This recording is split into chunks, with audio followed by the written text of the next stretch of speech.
All right, so today's piece is Morton Feldman's Two Intermissions for Piano from 1950. Um, I was going to listen to a Carlos Chavez piece also from 1950, but there's no recording that I could find of it online. So instead, we're going to look at these. I don't think I'm going to have any trouble finding a recording of these. They're both one page, and like all of the other early Morton Feldman piano stuff we've been looking at, this is like from some volume of works by Edition Peters, published in the 1960s. Um, like a few other pieces of Feldman we've looked at, this is in triple meter, even though it's not very metric. We have lots of measures that are just rests or have very little rhythmic information. Um, but yeah, this is in 3/8, as is the second one. And just looking at what stands out about these, they're both slow and softly played. They don't look very different from the stuff he was writing at the time. Like he has a series simply called Piano Pieces. I think in general, the intermissions have been uh, more playful with notation and rests and the use of silence. And generally, they're shorter, although intermission 6 is long. All the other intermissions have been very short, and most of them are one page long. So this is sort of where it all started. He wrote these two piano pieces that are very short and sparse. And oddly enough, they're both in 3/8. Uh, Nothing notationally seems very strange. There's the occasional, there's like one grace note that's hanging in the air, and for the most part, it's pretty rhythmic. There's only one fermata in the first movement. Uh, yeah, I don't have much to say about these, but I'm excited to see where the series started since we've listened to all the other ones at this point.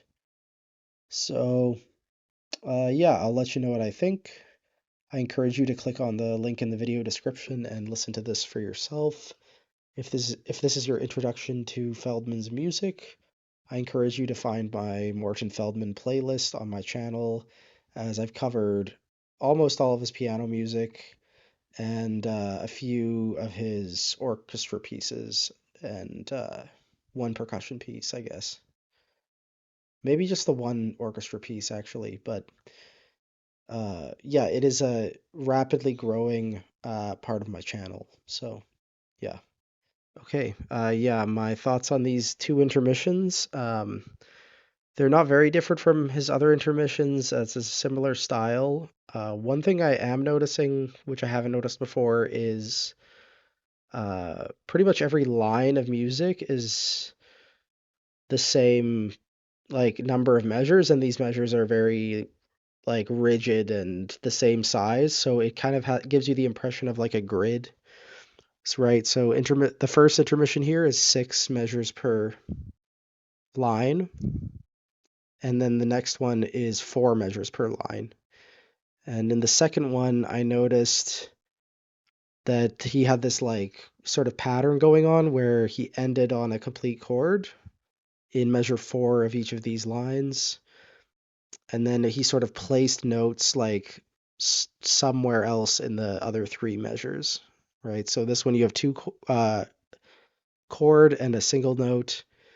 Then the next line you get a dyad and another note, but they're both short. This line you just get one note, and then the last line you get just one chord. So he's like mixing it up here, but they all end with this like long note.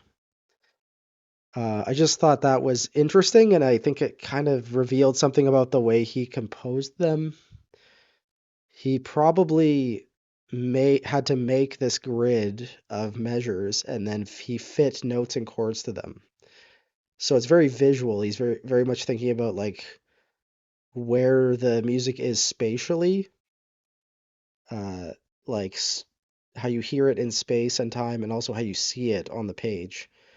I think that's sort of might be what Feldman was thinking with these, and that might be what sort of distinguishes the intermission series from other piano pieces he was working on was this sort of like constant preoccupation with like the bar line and measure.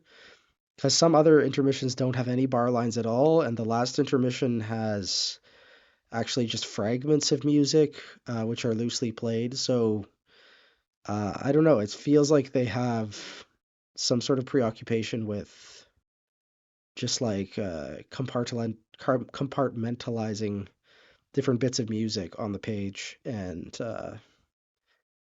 yeah. So that's my thoughts on the whole intermission series, having listened to it all reverse chronologically. If you disagree with that reading, or you have like more information on them, by all means let me know. I'm just sort of really struggling to see how they are distinct from his piano pieces.